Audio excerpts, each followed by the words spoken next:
સંધાન all Gujarat integrated classroom. સેટેલાઇટના માધ્યમથી જોડતી કડી એટલે સંધાન.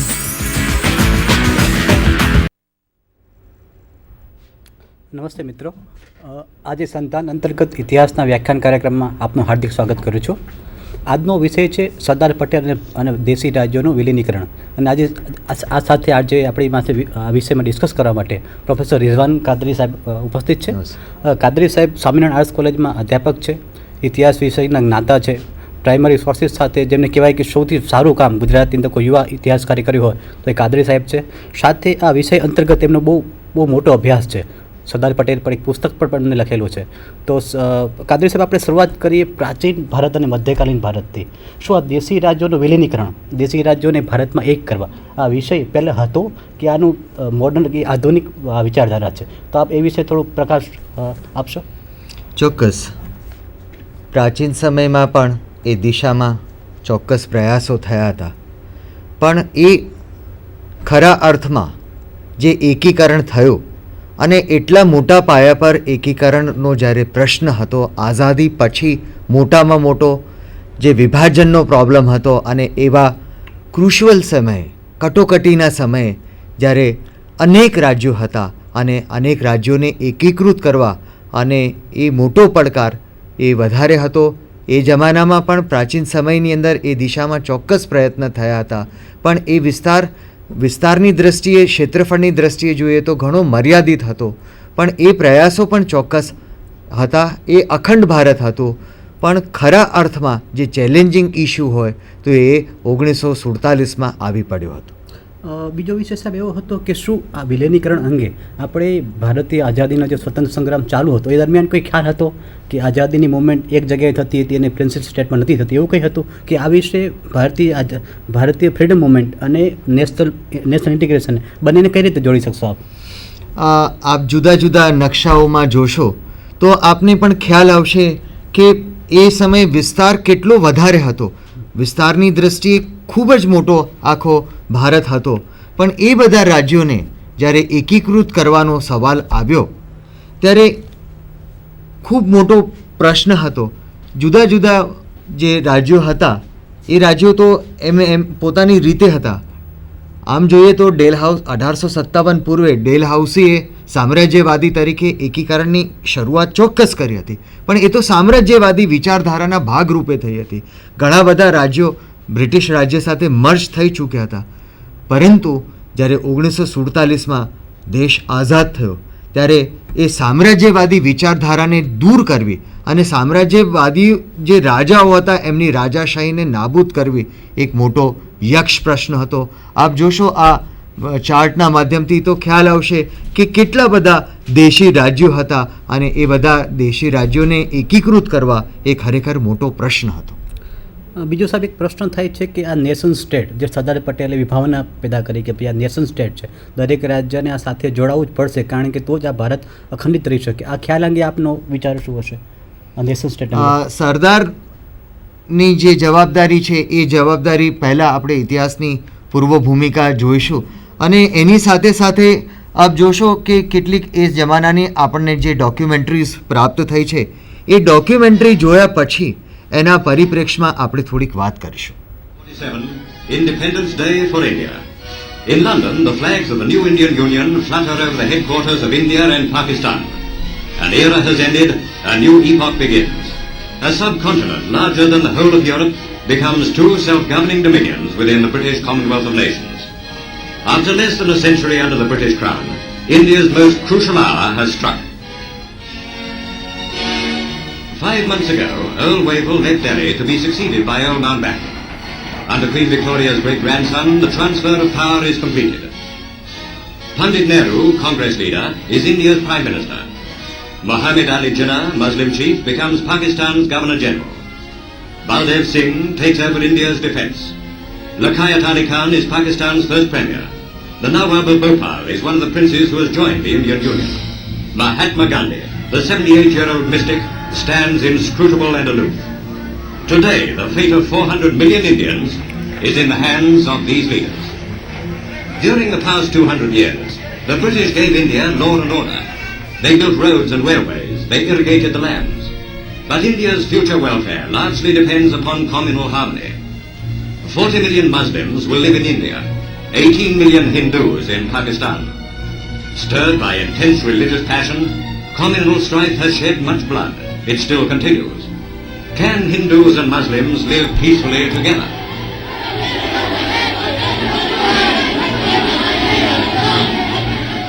In India, nearly everyone is hungry.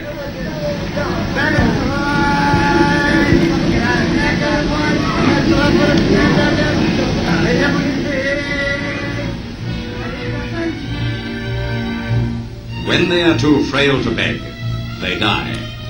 And each year, famine claims 7 million.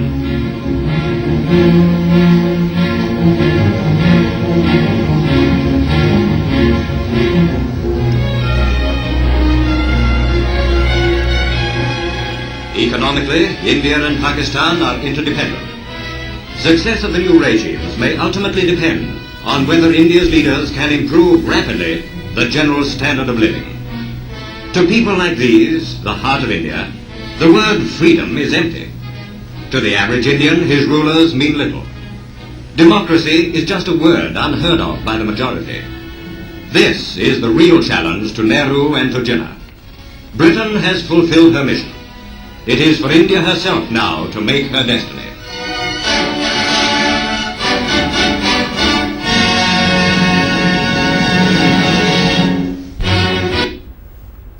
Kadri સાહેબ, બહુ સરસ ડોક્યુમેન્ટરી હતી આ ભારતની આઝાદી સમયની.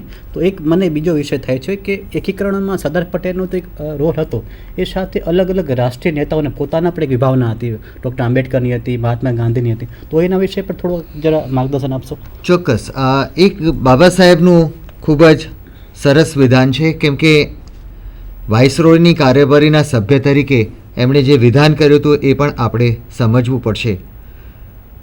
એમણે વેધક પ્રકાશ પાડ્યો હતો કે દેશી રાજ્યોને પરમાધિકાર અંગે જે ઉહાપો જગાવ્યો છે તેની પાછળ કેબિનેટ મિશનનું 12મી મેનું મેમોરેન્ડમ જવાબદાર છે. પરંતુ કાનૂન મુજબ ભારત ડોમિનિયન બનતા ભારતના પ્રધાનમંડળની સલાહ મુજબ વર્તવાની તેને માથે ફરજ આવી પડશે. કોઈ પણ દેશ ડોમિનિયન બનતા તે તાજને સલાહ આપવાનો દાવો કરી શકે છે. વળી એમણે એમ પણ કહી નાખ્યું કે રજવાડા ગમે તે કહે, પ્રજાની ફરજ સ્પષ્ટ છે.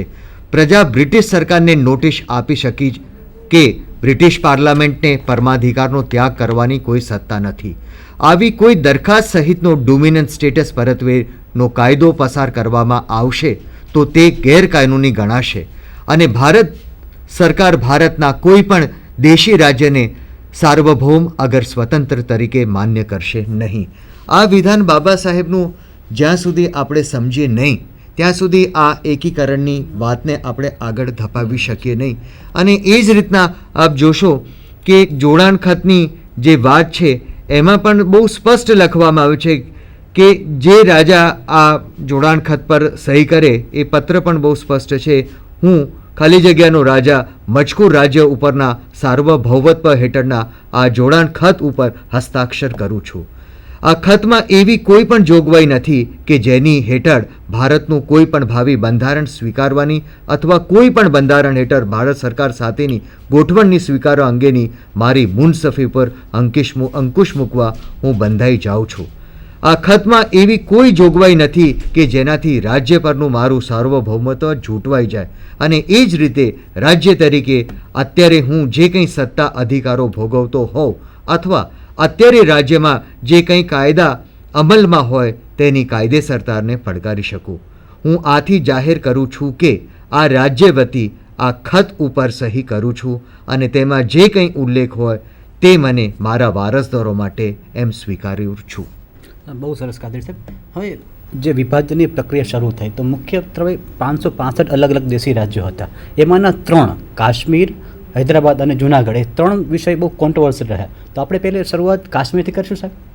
100%. કાશ્મીરનો જે પ્રશ્ન છે એ ખૂબ જ અટપટો હતો, કારણ કાશ્મીર એ અત્યંત મહત્ત્વનો વિસ્તાર હતો, વિસ્તારની દ્રષ્ટિએ પણ ખૂબ જ મહત્ત્વનો હતો. અને આપણે થોડીક સ્લાઇડ પણ સાથે સાથે જોતા જઈશું તો જેથી આપણને ખ્યાલ આવશે કે આ પ્રક્રિયા કેટલી અગત્યની હતી. જ્યારે આઝાદ દેશ થયો ત્યારે કાશ્મીરના રાજા એ અવઢવમાં હતા કે એમને શું કરવું, ભારત સાથે જોડાવવું, પાકિસ્તાન સાથે જોડાવવું, પણ એમણે સ્વતંત્ર રહેવાનું એક સ્વીકાર્યું હતું અને મહારાજા હરિસિંહ સ્વતંત્ર રહેવાનું પસંદ કરતા પાકિસ્તાન સાથે એમણે સ્ટેન્ડ સ્ટીલના કરાર કર્યા. કાશ્મીર પોતાની સાથે કાયદેસર રીતે જોડાઈ જાય તે માટે પાકિસ્તાને કાશ્મીરની અંદર અનેકવિધ પજવણી શરૂ કરી, પણ કાશ્મીરે મચક ન આપતા પાકિસ્તાનમાં લશ્કર સાથે લગભગ 5,000 જેટલા કબાયલીઓ, મસૂદી વગેરે લોકો 22મી ઓક્ટોબર 1947ના રોજ સીધા કાશ્મીર ઉપર ચડી આવે. અહીંયા આપ જોશો જે ગંદી રાજનીતિ હતી પાકિસ્તાનની અને એના શાસકોની, ખાસ કરીને ભાગલાવાદી પરિબળોની, એ અહીંયા દેખાઈ આવે છે. કબાયલીઓના નામ હતા પણ મૂળમાં તો પાકિસ્તાની સેનાના જ લોકો સીધા આની અંદર હતા. કાશ્મીર રાજ્યના ઘણા ખરા સૈનિકો પણ આની અંદર જોડાઈ ગયા હતા. એમાં મોટાભાગના જે મુસ્લિમ સૈનિકો હતા એ હતા. પરિસ્થિતિ વિકટ બની ગઈ. એ છતાં રાજ્યના લશ્કરી વડા રાજેન્દ્રસિંહ પોતે પોતાના સૈનિકો સાથે એમને થયો એટલો મુકાબલો કર્યો અને એ વીરગતિ પામ્યા, શહીદ થયા હતા. આ રોકવા માટે, હુમલો રોકવા માટેનો બહુ પ્રયાસ હતો અને ઉરીનો પુલ પણ ઉડાવી દેવામાં આવ્યો હતો. અને આમ જુઓ કે જે કબાયલીઓનો હુમલો હતો એ કેટલેક અંશે રોકવામાં આવ્યો, પણ એ લોકો સફળ થઈ શક્યા નહીં. એ લોકોની એવી મુરાદ હતી કે આપણે 26મી ઓક્ટોબર સુધી શ્રીનગરને ફતેહ કરી લઈશું અને શ્રીનગરમાં આપણે ઈદની ઉજવણી કરીશું.